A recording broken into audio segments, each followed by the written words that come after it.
Hello बच्चों, quantum lab में आपका फिर से स्वागत है। इस वीडियो में हम ना resolution of vector in 3D और साथ ही साथ कॉन्सेप्ट ऑफ पोजीशन वेक्टर के बारे में बात। तो लास्ट वीडियो में हमने resolution of vector in 2D right यानी एक्स वाई प्लेन में बात किया था। ओके, तो एक क्वेश्चन कर लेते हैं ताकि हमारा रिवीजन भी हो जाए। यहाँ क्वेश्चन में पूछा गया है कि हमें vector A plus vector B और vector A minus vector B find करना है। अगर ए का वैल्यू है मैग्नीट्यूड है 5 यूनिट, बी का है 10 और angle A vector A 37 degree बना रहा है एक्स एक्सिस के साथ पॉजिटिव डायरेक्शन में और वेक्टर बी निगेटिव एक्सिस के साथ 53 डिग्री बना रहा है राइट। इसको कॉम्पोनेंट ब्रेक कर लेंगे तो ए का एक जो एक्स कॉम्पोनेंट होगा वो पॉजिटिव होगा और वाई कॉम्पोनेंट भी ए का पॉजिटिव रहेगा। तो ए को हम क्या ले सकते हैं, वेक्टर ए को ए कॉस 37 डिग्री आई के प्लस ए साइन 37 डिग्री जे के राइट। ए का वैल्यू है 5 कॉस 37 का 4/5 आई के प्लस 5 साइन 37 का 3/5 जे के। यहाँ से हमें क्या मिल जाएगा 4 आई के प्लस 3 जे के। ये हो गया वेक्टर ए का वैल्यू राइट। वेक्टर बी के बारे में बात करें तो वेक्टर बी का एक कंपोनेंट होगा इधर माइनस एक्स की तरफ और एक कंपोनेंट होगा इधर पॉजिटिव एक्स की तरफ। तो इसको हम लिख सकते हैं minus B cos 53 degree I cap plus B sine 53 degree J के। बी का वैल्यू है यहाँ पे हो गया -10 साइन कॉस 53 का वैल्यू होता है 3/5 आई कैप प्लस 10 साइन 53 का वैल्यू होता है 4/5 जे कैप। तो ये 5 2 10 और ये भी 5 2 10। तो हमारे पास कितना बचा -6 I cap plus 8 J cap right. ये हो गया। अब हमें निकालना है सिंपल। अब हमें पहले निकालना था ए प्लस बी। अगर हम ए प्लस बी के बारे में बात करें ए प्लस बी क्या हो जाएगा 4i -6j यानी कि 4 -6 I cap plus 3 plus 8 J cap right. यहाँ पे हो गया -2 आई कैप और प्लस 11 जे कैप। ये हो गया वेक्टर ए प्लस बी। अब vector A minus vector B के बारे में बात करें तो यहाँ पे क्या था हमारे पास 4i प्लस 3 जे cap minus -6i plus 8 J cap. तो कितना होगा 4 माइनस से माइनस प्लस तो 4 plus 6 I cap plus 3 minus 8 J cap. तो ये हो गया 10 आई कैप और -5 जे कैप। ये हो गया ए माइनस बी। Clear okay. अगर हमें मैग्नीट्यूड निकालना होता तो ए प्लस बी का मैग्नीट्यूड क्या होता है स्क्वायर रूट। अगर हम यहाँ पर मैग्नीट्यूड की बात करें तो magnitude of A plus B ये क्या होता square root 11 square plus 2 square. 11 square का वैल्यू 121 प्लस 2 का स्क्वायर 4 तो 121 प्लस 4 यानी 125 यानी कि आ जाता है कितना 25 इंटू 5 यानी कि 5 स्क्वायर रूट 5 ये आता। और magnitude of A minus B का कितना आ जाता ये बात करते हैं तो 10 स्क्वायर 100 प्लस 5 स्क्वायर ये भी 25 तो 125 इसका भी आता और ये भी आ जाता 5 स्क्वायर रूट। ओके, मैग्नीट्यूड दोनों का सेम है लेकिन डायरेक्शन डिफरेंट है। ओके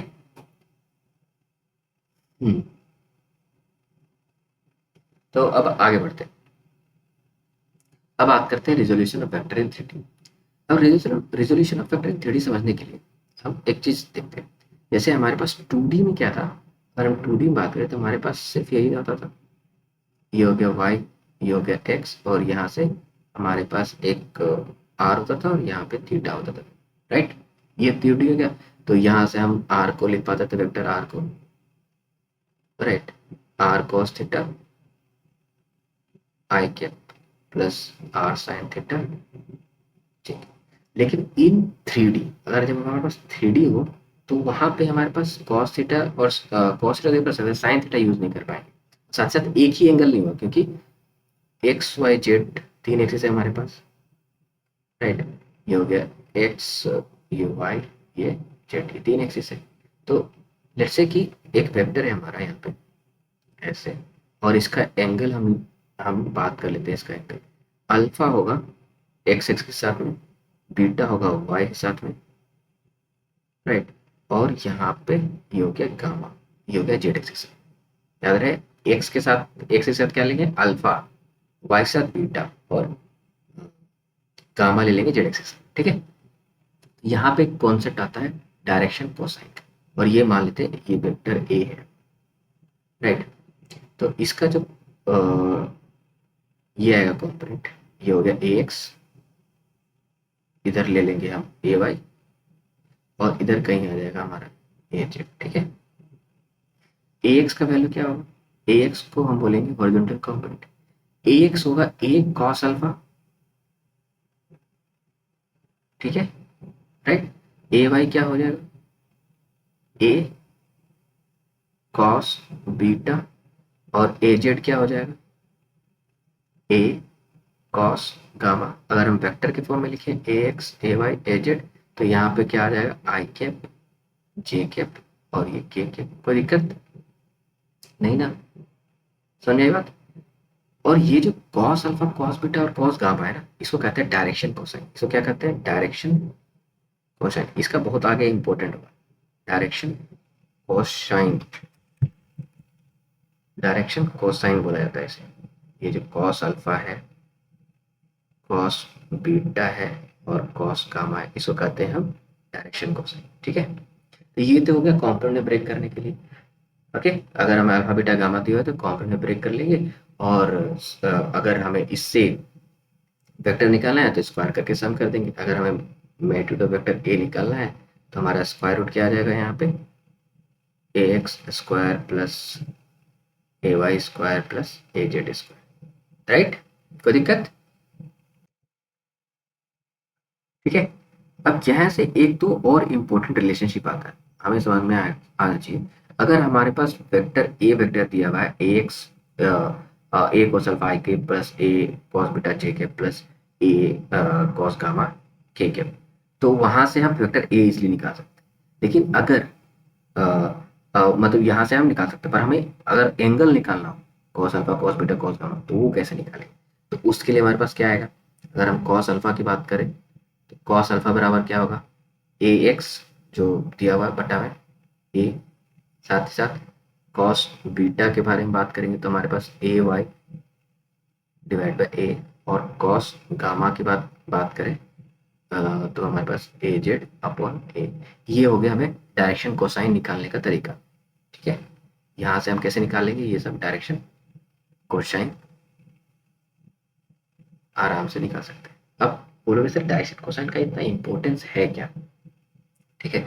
तो इसमें ना दो रिलेशनशिप आते हैं जो कि एमसीक्यूज में कई बार पूछे गए, कई कई कॉम्पिटिटिव एग्जाम में डायरेक्शन कोसाइन के रिलेशन से पूछे गए। जैसे कि एक रिलेशनशिप होता है cos square alpha plus cos square beta is equal to plus cos square gamma equal to 1, right. एक रिलेशनशिप होता है हमारे पास cos square alpha plus cos square beta plus cos square gamma equal to 1, और साथ साथ एक और रिलेशनशिप होता है इनके पास sine square alpha plus sine square beta plus sine square gamma equals to 2। ये दोनों रिलेशनशिप ना आपको याद होना चाहिए, याद होना चाहिए, ये आपको समझ में आना चाहिए। अब ये कैसे आता है ये भी बता देता हूँ। अगर हमने देखा vector A is equal to क्या होगा स्क्वायर रूट, अगर एक वेक्टर है उसका मैग्नीट्यूड ए ले लिया तो हमारे पास क्या होगा ए x square plus A Y square plus A Z square, है ना। अब ए जेड को हम क्या लिख सकते हैं ऐसे करके, ये ए एक्स को लिख सकते हैं A cos square cos square alpha plus A square cos square beta plus A square cos square gamma, right. अब इसमें से ए स्क्वायर को हम कॉमन ले लेंगे तो हमारा ए स्क्वायर बाहर आ जाएगा, ए स्क्वायर का ए बाहर आ जाएगा, राइट। अच्छा इसको पहले से एक स्टेप कर ही लेते हैं। ये हो जाएगा ए स्क्वायर, तो यहाँ पे आ जाएगा cos square alpha plus cos square beta plus cos square gamma. यहाँ पे क्या आ जाएगा, ए बाहर आ जाएगा। अब यहाँ पे ऑलरेडी ए है कि नहीं, यहाँ पे ऑलरेडी ए है, तो अंदर से क्या आ गया हमारे पास, अंदर में हमारे पास रह गया क्या, cos square alpha plus cos square beta plus cos square gamma, है ना। तो इससे क्या प्रूफ हो गया कि cos square plus alpha plus cos square beta plus cos square gamma equals to 1। तो यहाँ से हम ये प्रूफ कर सकते हैं, right, cos square alpha plus cos square beta plus cos square gamma equals to 1। ये प्रूफ हो गया कि नहीं हो गया, राइट, ये हो गया प्रूफ हमारे पास। अब यहाँ से अगर हम कॉस स्क्वायर अल्फा को हम लिख लें 1 माइनस साइन स्क्वायर अल्फा लिख सकते हैं, प्लस कॉस स्क्वायर बीटा को लिख सकते हैं 1 माइनस साइन स्क्वायर बीटा, और कॉस स्क्वायर गामा को लिख सकते हैं plus 1 minus sine square gamma equals to कितना आ गया था हमारे पास 1। अब ये 1 प्लस 1 प्लस 1 3, और sign square alpha plus sine square beta plus sine square gamma, तो ये तीनों को उधर लेके जाएंगे इक्वल्स टू ए साइड, और इस 1 को इधर ले आए, तो हमारे पास कितना बचेगा 3 minus 1 equals to sine square alpha plus sine square beta plus sine square gamma.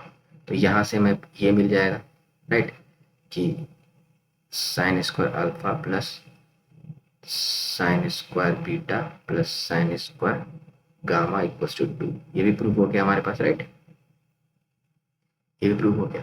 तो ये जो रूल है ना, इस पर कई क्वेश्चंस पूछे जाते हैं, एमसीक्यू कई बार पूछे गए रिलेशनशिप, और इसमें कंफ्यूज भी होते हैं बच्चे कि अगर उनको ये याद है तो ये भूल जाते हैं। कॉस स्क्वायर, अगर ये डायरेक्शन कोसाइन है तो अल्फा बीटा गामा के साथ कॉस का स्क्वायर का रिलेशनशिप अगर देखें तो ये 1 आता है, साइन के स्क्वायर का रिलेशनशिप के साथ देखें तो ये 2 आता है।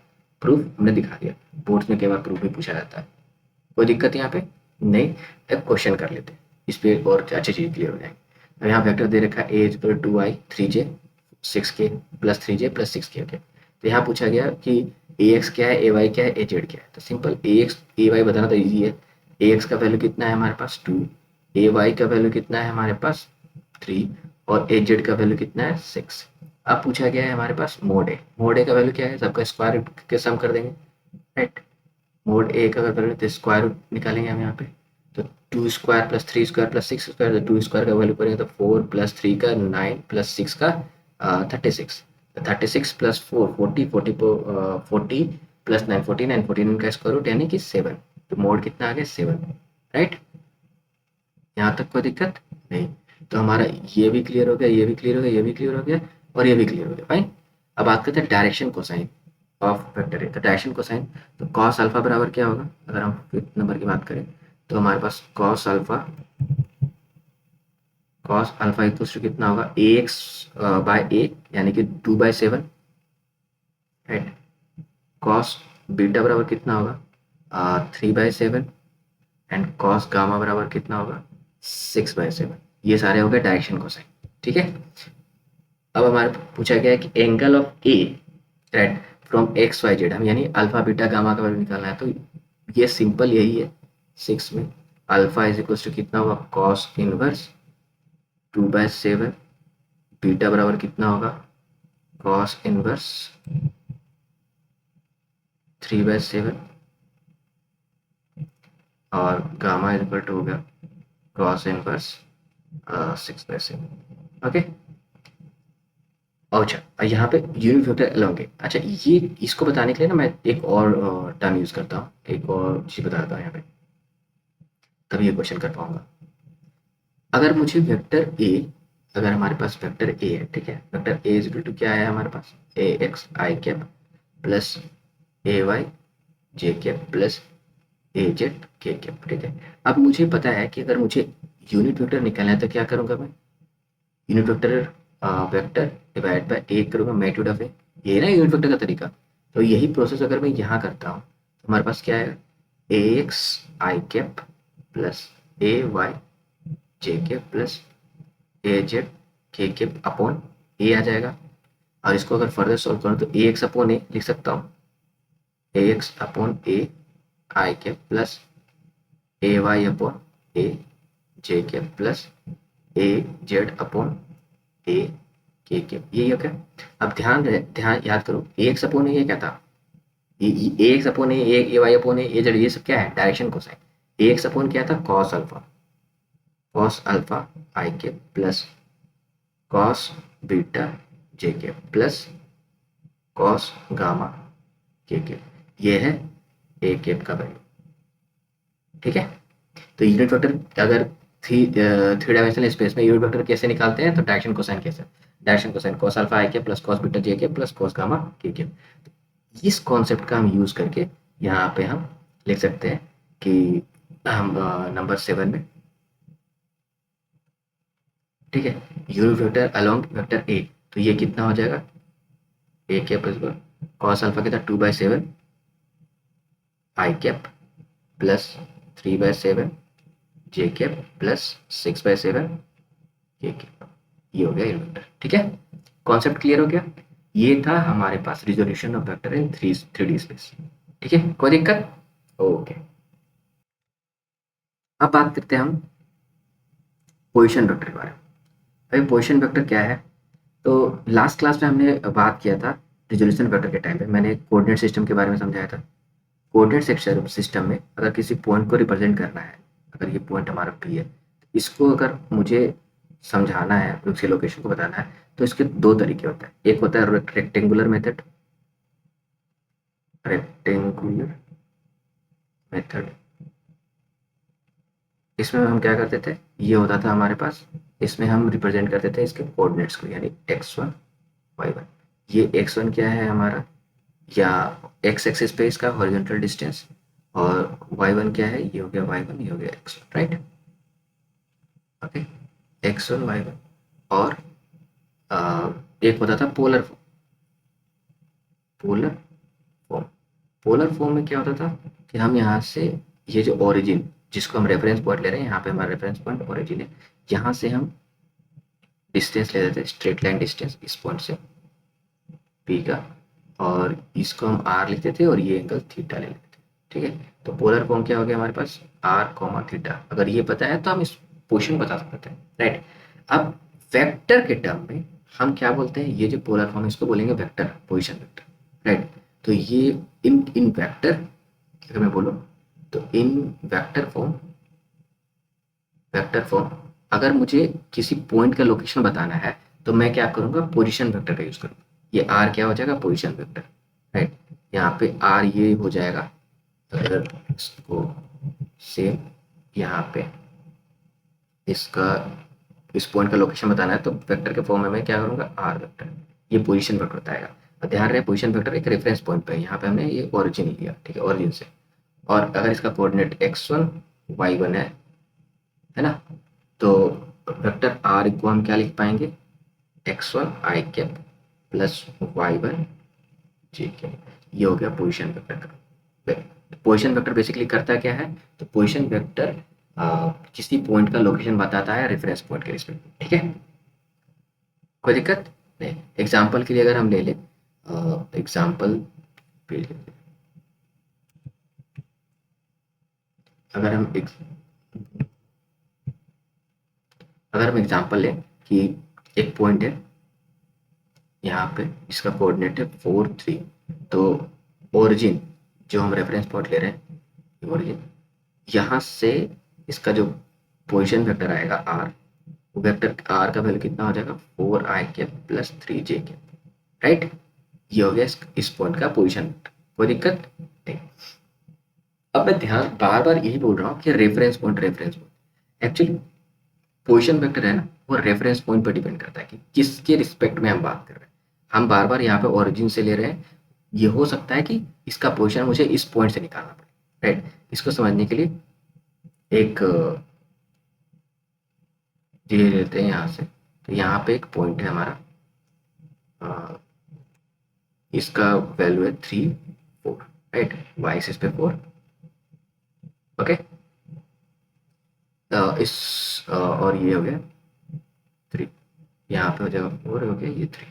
अब ये जो 3 4 है वो इसके रिस्पेक्ट में है, यहाँ ओरिजिन 0 0, पर मैंने अब रेफरेंस पॉइंट ले लिया यहाँ पे 1 1, ये 1 1, ये मेरा रेफरेंस पॉइंट हो गया, ठीक है। अब इसके रिस्पेक्ट में इसका पोजीशन वेक्टर क्या होगा, तो ये निकालने के लिए मुझे क्या है, इसके रिस्पेक्ट में, इस पॉइंट के रिस्पेक्ट में इसका एक्स कोऑर्डिनेट क्या हो जाएगा, तो पहले यहाँ से 3 था, अब यहाँ से कितना हो जाएगा, ये 3 - 1 यानी कि 2, और इसका जो y वैल्यू हो जाएगा, ये इसका लेंथ कितना हो जाएगा 4 - 1 यानी कि 3। तो इस पॉइंट का लोकेशन, ये पॉइंट भी है, इस पॉइंट का लोकेशन पोजीशन, तो इसको मैं R2 कर देता हूँ, R2 वेक्टर। अगर मैं R2 बताऊँ, R2 क्या है, location position vector of P with respect to this 1 1, right. R2 क्या है, position vector of point P with respect to reference point 1 1, ठीक है। तो ये क्या आ जाएगा हमारे पास, 2i cap plus 3j cap. समझ में आई बात, ये हो गया R2 वेक्टर। ये R2 क्या है, पोजीशन वेक्टर, ये इस पॉइंट का लोकेशन है रेफरेंस पॉइंट के रिस्पेक्ट, ठीक है। तो समझ में आया।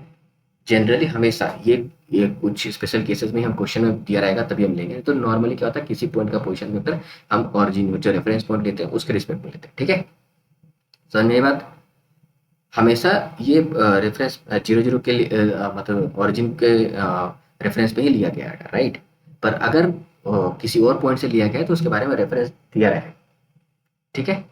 समझ में आई बात। तो ये था हमारा कॉन्सेप्ट पोजीशन वेक्टर, ओके। अब पोजीशन वेक्टर के बाद ना हमारे पास कॉन्सेप्ट आता है डिस्प्लेसमेंट वेक्टर का, ठीक है।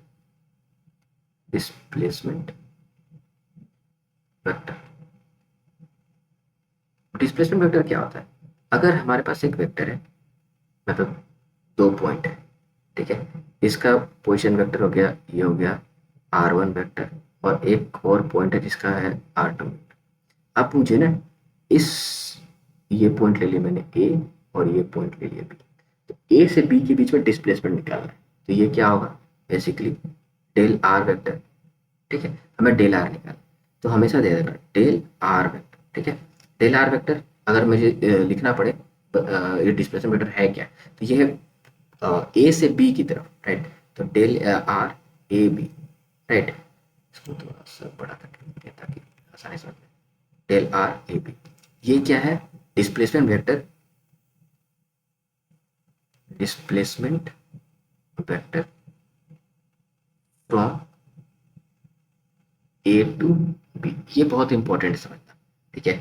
जहां से निकल रहा है और जहां तक निकालना है इस पॉइंट के बीच में, तो ये हो जाएगा आर बी, राइट। इसका पोजीशन वेक्टर माइनस इसका पोजीशन वेक्टर, जो फाइनल पॉइंट है उसके पोजीशन वेक्टर से सब्ट्रैक्ट करेंगे इनिशियल पॉइंट के पोजीशन वेक्टर को, तब हमारे जाकर के इनिशियल पॉइंट से फाइनल पॉइंट की तरफ का डिस्प्लेसमेंट वेक्टर निकलेगा। समझ में आई बात, कोई दिक्कत नहीं, राइट। ये बहुत इंपॉर्टेंट है। एग्जाम्पल अगर लें, तो अगर हमारे पास पॉइंट ए का जो कोऑर्डिनेट्स है, अगर कोऑर्डिनेट्स की बात करते हैं, तो ये मान लेते हैं कि हमारे पास 3 4 है, और बी का कोऑर्डिनेट्स है हमारे पास 4 3, लेट्स से।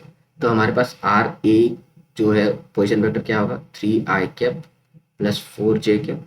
उसी तरह से हमारे पास आर बी, बी का पोजीशन वेक्टर क्या हो जाएगा, ये क्या हो जाएगा 4i cap plus 3j cap. और हम आर ए बी निकालना चाहें तो 4 - 3 यानी कि 1, 4 - 3i cap plus 3 - 4, 3 - 4j cap, ये आ जाएगा, क्या हो गया i cap minus j cap, right. ये आ जाएगा आर ए बी का वैल्यू, कोई दिक्कत।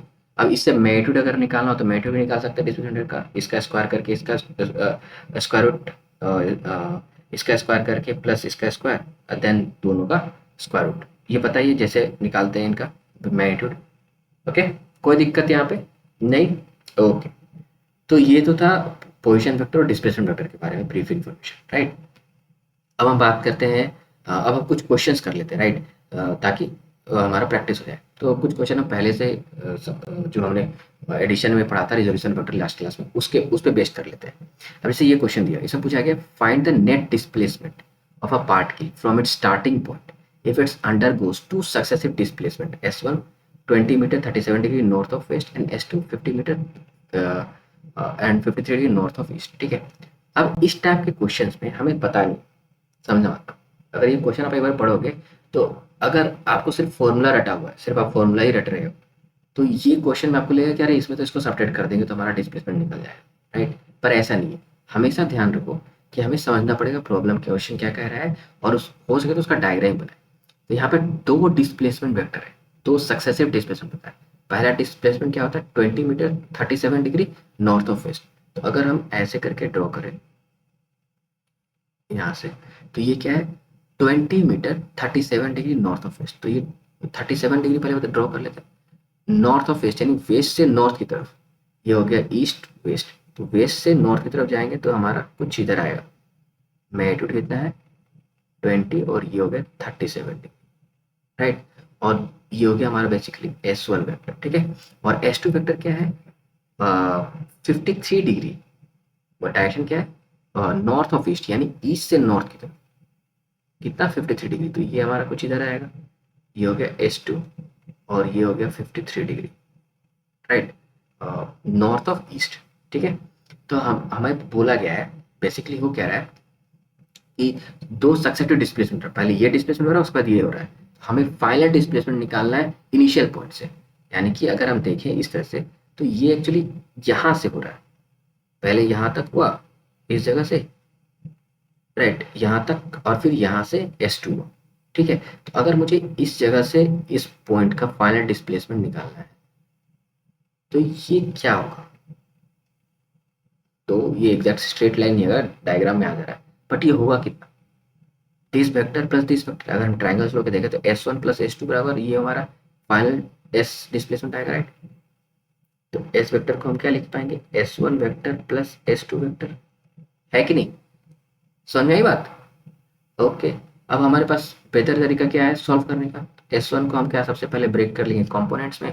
तो S1 को हम क्या लिख सकते हैं, S1 को हम लिख पाएंगे, अगर मैं इसको यहाँ से वापस लेके आ जाऊँ एस, इसको यहाँ रहते हैं, S1 हमारा 53 डिग्री था, S1 हमारा क्या था 53 डिग्री, और S1 का वैल्यू था 50 मीटर, सॉरी S2 का 50 मीटर।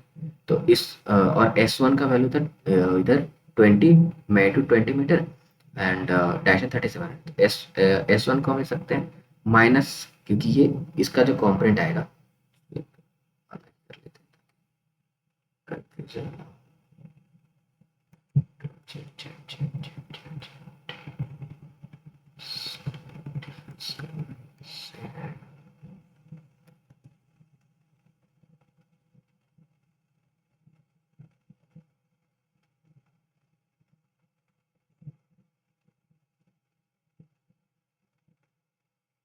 ठीक है, ये है S2। तो S1 को अगर हम वेक्टर के फॉर्म में लिखें, तब यहाँ से हमें जो मैं मिस हो गया था वो है vector S is equals to S1 vector plus S2 vector, ठीक है।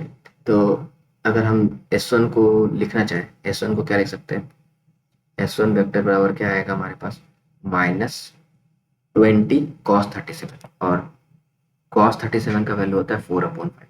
तो 4/5 I cap, right, and plus 20 sin 37 है, sin 37 का वैल्यू होता है 3/5 जे कैप।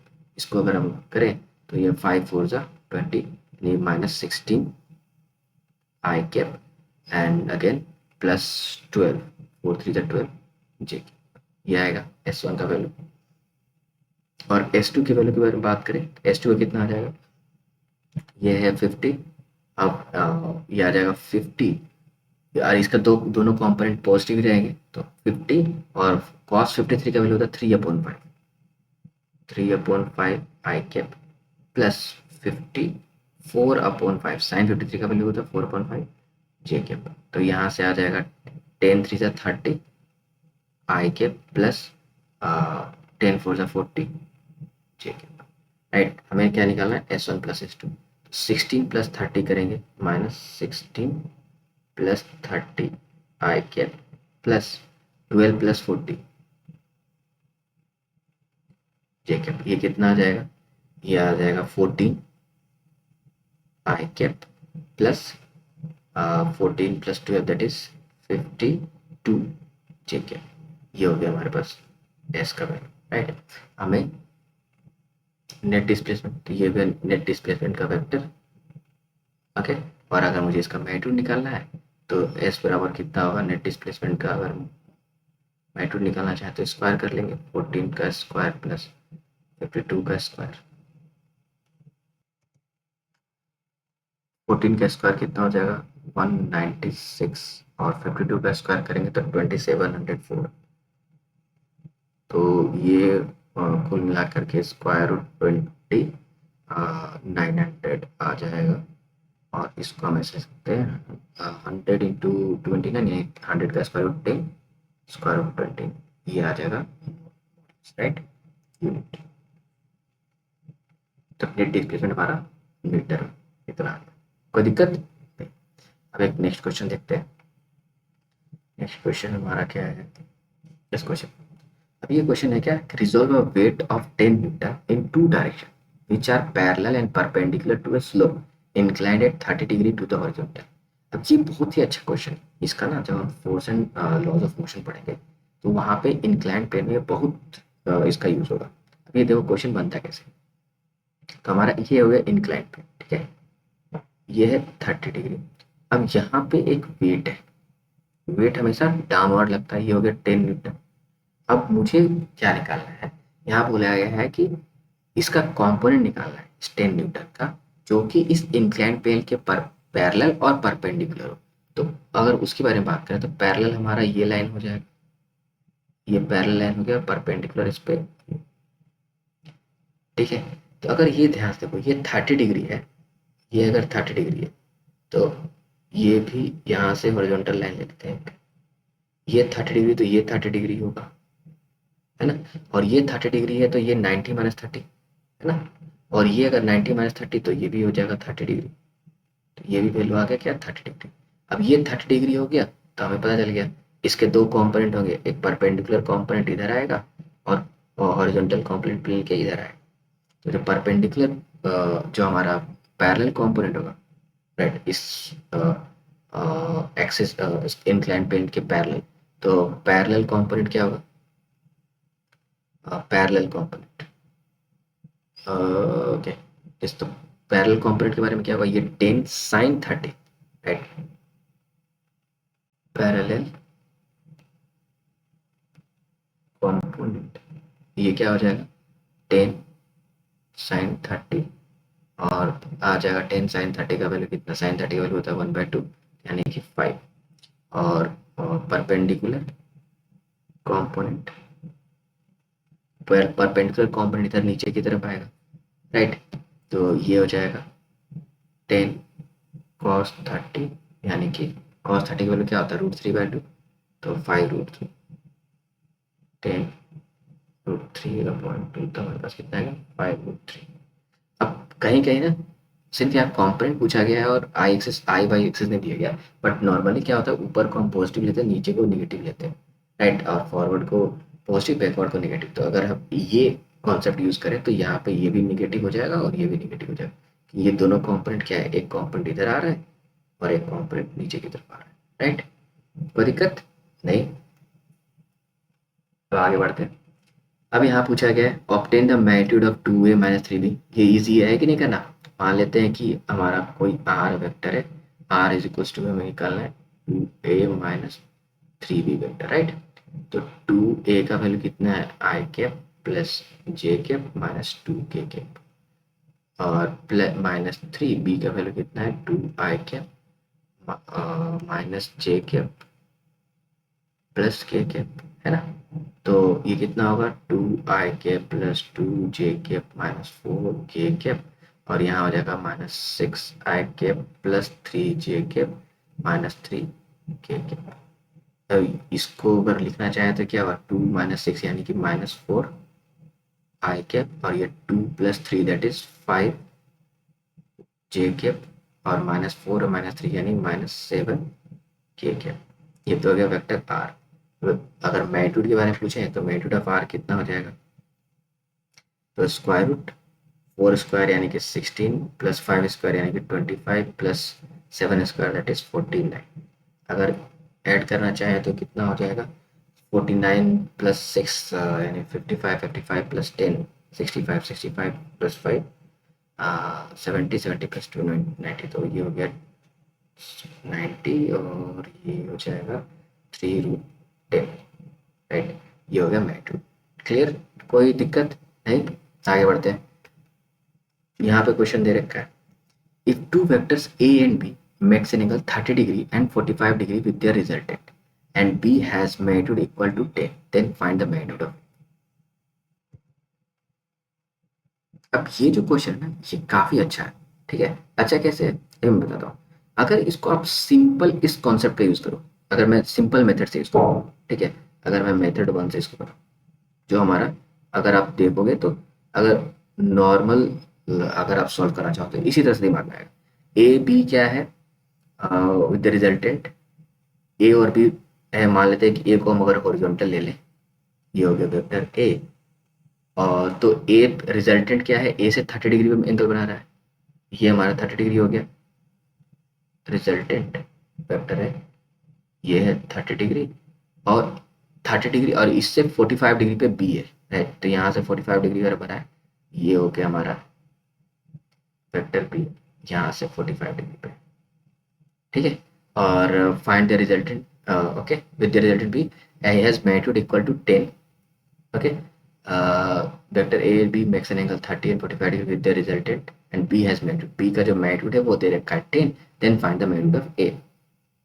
ये बहुत इजी है लगता है, क्यों, क्योंकि हमें पता है यहाँ पे थीटा का वैल्यू क्या आ जाएगा, थीटा का वैल्यू आ जाएगा 30 प्लस 45 यानी कि 75 डिग्री, राइट, ओके। और यहाँ पे बी का मैग्नीट्यूड भी दे रखा है इन्होंने 10, तो हम यहाँ पे क्या लिख सकते थे, 10 अल्फा, याद है angle 10 alpha is equal to क्या होता है, B sine theta upon A plus B cos theta, right. तो 10 30 बराबर क्या हो जाएगा, 10 30 degree is equals to B का वैल्यू कितना है हमारे पास 10, तो 10 sine 75 degree by A plus 10 cos 75 degree, right. अब इसको सॉल्व ही करना है, पर सिंस 75 का डिग्री हम डायरेक्ट नहीं निकाल सकते, राइट। हमें पहले साइन 75 और कॉस 75 का वैल्यू निकालना पड़ेगा, देन सॉल्व करना पड़ेगा, तब जा करके हमें ए निकलेगा। निकल सकता है पर लंबा प्रोसेस जाएगा, क्योंकि हमारे पास एक ही वेरिएबल है, साइन 10 30 का वैल्यू हमें पता ही है, यहाँ पे सिर्फ एक ही अननोन वैल्यू है ना, ए, राइट। साइन 75 को हम साइन ए प्लस बी यानी कि साइन 30 प्लस 45 के फॉर्म में लिख करके साइन ए प्लस बी का फॉर्मूला लगा करके सॉल्व कर लेंगे साइन 75 का, उसी तरह से कॉस 75 का वैल्यू निकालेंगे और फिर इसको सॉल्व करेंगे तो ए का वैल्यू निकलेगा, लेकिन ये बहुत लंबा प्रोसेस होगा, राइट, है ना। ये जितना ईजी लगता है उतना है नहीं। पर यहीं पे अगर हम एक दूसरा मेथड यूज करें, कॉम्पोनेंट वाला, कैसे, इसको स्मार्टली अगर सॉल्व करें तो हम क्या करें, जो रिजल्टेंट है उसको परपेंडिकुलर मान, ये काफ़ी इजी हो जाएगा। अगर हम, ये हो गया हमारा रिजल्टेंट, ठीक है। अब यहाँ से ये हो गया वेक्टर ए, वेक्टर ए कितना एंगल बना रहे हैं 30 डिग्री, और ये हो गया वेक्टर बी, ये कितना एंगल बना रहे हैं 45 डिग्री, ठीक है। अब यहाँ पे ध्यान दो, ये हो गया x। अगर इन दोनों का रिजल्टेंट इधर है तो इसका मतलब क्या, इन दोनों का जो हॉरिजॉन्टल कंपोनेंट आएगा वो एक दूसरे को कैंसिल आउट कर रहा होगा, है ना। अब सिंपल समझिए, सिंपल लॉजिक, ए का 2 कंपोनेंट होगा, एक इधर आएगा और एक इधर आएगा, इसी तरह से बी का 2 कंपोनेंट होगा, एक इधर आएगा और एक इधर जाएगा। अब इन दोनों का रिजल्टेंट अगर इसी डायरेक्शन में, इसका मतलब ये दोनों जो कंपोनेंट है वो दोनों एक दूसरे को कैंसिल आउट कर रहा है ना। सिंपल ये लॉजिक, अगर ये लॉजिक लगाए तो हमारे पास क्या आ जाएगा, B sine 45, B sine 45 would be equals to A sine 30, है कि नहीं। अब सिंपल है, बी का वैल्यू कितना है 10, साइन 45 का वैल्यू कितना 1/√2, तो ये 10/√2 इक्वल्स टू ए, राइट। और साइन 30 का वैल्यू कितना होता है 1/2, तो यहाँ से हमारे पास कितना हो जाएगा 20/√2, 20 को हम क्या लिख सकते हैं 10√2, राइट। तो ए का वैल्यू आ जाएगा 10√2, कितना इसलिए बन गया, है ना। इसमें कितना लंबा प्रोसेस इससे ही बनता, लेकिन अगर हम ये कॉन्सेप्ट यूज कर लेते तो हम कॉम्पोनेंट वाला और थोड़ा सा स्मार्टली इसको रीअरेंज कर लेते तो बहुत इजीली बन जाता है कि नहीं। ठीक है, अब बढ़ते हैं नेक्स्ट क्वेश्चन। अब इस क्वेश्चन को देखते हैं। ये क्वेश्चन मैंने पूछा था लास्ट क्लास, यानी कि लास्ट वीडियो में, राइट, एज एन होमवर्क। कई लोगों ने किया है, कई लोगों ने रिप्लाई भी नहीं दिया। तो अगर आप इसको ट्राई करो घर पे तो ये काफ़ी अच्छा क्वेश्चन है, ठीक है। अगर हम बात करें तो देखो इसमें क्वेश्चन क्या करेंगे, find the magnitude of vector B and direction of A, right. हमें किसका निकालना है, बी का मैग्नीट्यूड निकालना है और ए का डायरेक्शन निकालना है। If B makes angle 37 degree and C makes 53 degree with X axis, right. अगर हम यहाँ पे इसको ड्रॉ करना स्टार्ट करें, राइट, तो बी मेक्स 37 डिग्री, ये ओरिजिन है तो ये हो जाएगा बी, ये हो गया 37 डिग्री, और सी मेक्स 53 डिग्री, सी का जो वैल्यू है अगर ऐसे करें तो ये हो गया वेक्टर सी, और ये हो गया 53 डिग्री, ठीक है। And A has magnitude of equal to 10, A का जो मैग्नीट्यूड है वो 10 है, एंड सी का मैग्नीट्यूड कितना है 5, सी का वैल्यू है 5, बी का मैग्नीट्यूड है पता नहीं, निकालना है, और ए का डायरेक्शन निकालना है। ए का मैग्नीट्यूड दे रखा है इन्होंने 10, और साथ साथ क्या दे रखा है इन्होंने कि A plus B plus C equals to 10, A plus B plus C equals to 10। तो अब यहाँ पे ध्यान से समझते बात को, सिंस इन्होंने दे रखा है A plus vector B plus vector C equals to 0, right, तो हम यहाँ लिख सकते हैं vector B plus vector C equals to minus A, है ना। अब बी प्लस सी को ऐड करेंगे तो इसका रिजल्टेंट हमें पता है कि ये कहाँ होगा, एग्जैक्ट इसके बीच में ही कहीं लाई करता है। पैरेललोग्राम लॉ से हमें पता था ना कि दो वेक्टर को अगर ऐड करते हैं तो दोनों का, और उस दोनों के बीच में लाई करेगा कहीं पे यहाँ पे। तो अगर ये वेक्टर हमारा माइनस ए वेक्टर है, तो ए वेक्टर किधर होगा, ए वेक्टर होगा इधर, समझ रहे बात को, ये क्या हो जाएगा ए वेक्टर, और ये जितना एंगल बनाएगा इससे उतना ही हॉरिजॉन्टल से एक्स एक्सिस से उतना ही एंगल ये बनेगा, मान लेते हैं ये थीटा। कोई दिक्कत नहीं, ओके। अगर ये समझ में आ रहा है तो आगे भी समझ में आ जाएगा, ठीक है। अब इस तरह से अगर ये लॉजिक है तो हमारे पास क्या आएगा, इन दोनों का हॉरिजॉन्टल कंपोनेंट हमारे ए के हॉरिजॉन्टल कंपोनेंट को इक्वेट करेगा, और इन दोनों का जो वर्टिकल कंपोनेंट होगा ए के वर्टिकल कंपोनेंट के बराबर आएगा, है ना। कोई दिक्कत नहीं, तो हम इसको ऐसे ले सकते हैं। अगर हम लिखना चाहें तो ए का वैल्यू कितना है 10, ए कॉस थीटा, यानी कि 10 कॉस थीटा, मैं डायरेक्ट लिख रहा हूँ, इसको ऐसे लिखे ए कॉस थीटा, यानी इसका जो कंपोनेंट आएगा इधर, राइट, ये किसके बराबर होगा, बी कॉस थीटा, राइट, इसके बराबर, प्लस सी कॉस थीटा इसके बराबर। तो ए कॉस थीटा इक्वल्स टू कितना हो जाएगा, बी कॉस 37 प्लस सी कॉस 53 डिग्री, राइट, बराबर होगा कि नहीं होगा। ए का वैल्यू 10 है तो 10 cos theta equals to B cos 37 का वैल्यू होता है 4/5, तो 4b/5 प्लस सी का वैल्यू पता है 5, और कॉस 53 का वैल्यू होता है 3/5, तो यहाँ पे आ जाएगा 3, राइट। इसको कर लिया हमने क्वेश्चन 1।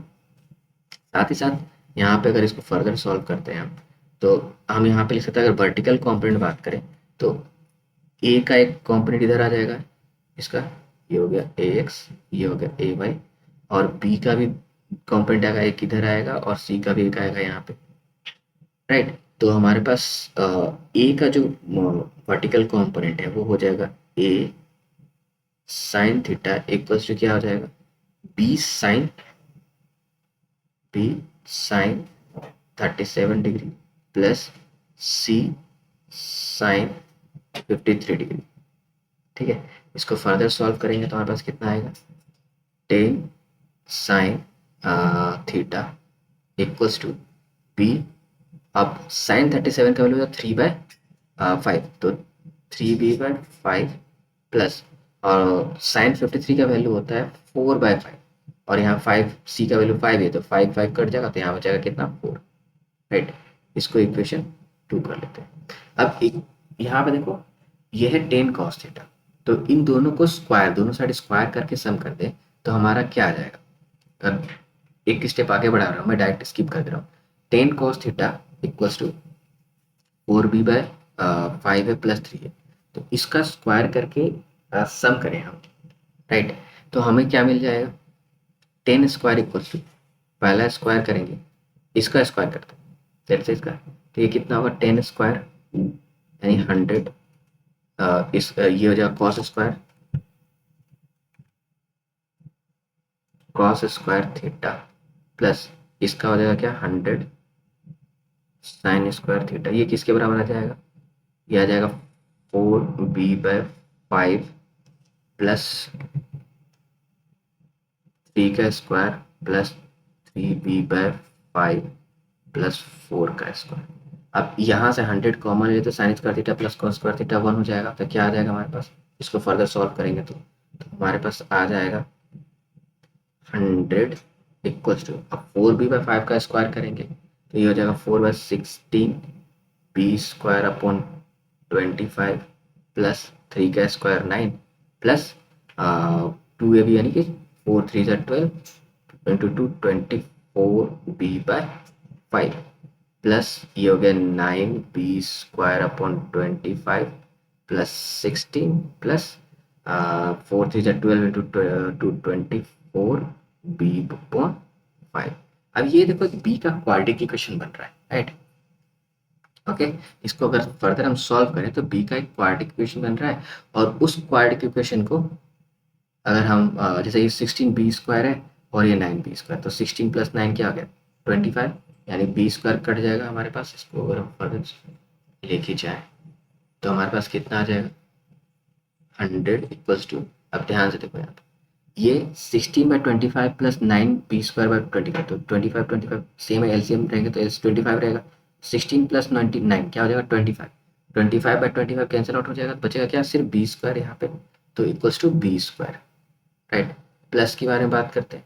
अब यहाँ देखो ये कितना है बी वाले टर्म 24 और ये भी 24 है, तो 24 प्लस 24 क्या है 48 b/5, राइट। तो ये क्या हो जाएगा 48b/5 प्लस अगर हम और आगे जाए तो यहाँ पे कितना है 16 प्लस 9 यानी कि 25।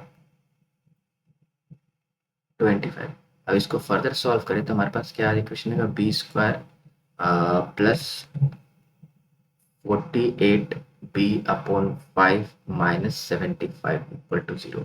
अब इसका अगर रूट निकाले ना तो इसके दो रूट आएंगे, एक नेगेटिव आएगा एक पॉजिटिव आएगा। अब b सिंस मैग्नीट्यूड है तो नेगेटिव ले नहीं सकते, तो b का जो अप्रोक्सीमेट वैल्यू आएगा अगर आप इसको सॉल्व करेगा, मैंने सॉल्व किया तो यहाँ पे आएगा ये 5, राइट। तो मैग्नीट्यूड कितना आ गया अप्रोक्सीमेटली b का 5। अब b का वैल्यू मैग्नीट्यूड अगर हमारा 5 आ गया तो b का मैग्नीट्यूड निकल गया, हमें निकालना है डायरेक्शन ऑफ ए बी। ए का डायरेक्शन क्या होगा हमारे पास थीटा, तो राइट यहाँ पे b का वैल्यू पुट कर देंगे 10 cos theta equal to 4b/5, यहाँ पे 5 पुट करेंगे तो क्या आ जाएगा 5 5 कैंसिल तो 4 + 3, राइट। इफ हमारे पास था ना 10 cos theta equal to 4b/5 + 3, right, यही था ना। अब यहाँ पे b का वैल्यू हम 5 पुट कर देंगे तो क्या आ जाएगा 10 cos theta equal to 5/5 cancel out हो जाएगा तो 4 + 3 7, और यहाँ से cos थीटा का वैल्यू आ जाएगा 7/10 और थीटा का वैल्यू हो जाएगा तो cos इनवर्स 7/10। ये आ गया एंगल। अब याद ध्यान रहे ये एंगल किसके साथ है नेगेटिव एक्सिस के साथ, right, with negative x axis, ठीक है, ओके। और अगर ये नेगेटिव एक्सिस नहीं लिखना चाहें तो हम ये लिख सकते हैं, इससे बेहतर होगा ये लिखना। यहाँ पे क्या था ये एंगल था हमारे पास, तो ये क्या है ये है साउथ ऑफ वेस्ट, तो यहाँ पे लिख देंगे साउथ ऑफ वेस्ट, फाइन, ये हो गया भाई। सो आज के लिए इतना ही, इस वीडियो में इतना ही, मिलते हैं फिर नेक्स्ट वीडियो में, तब तक के लिए बाय।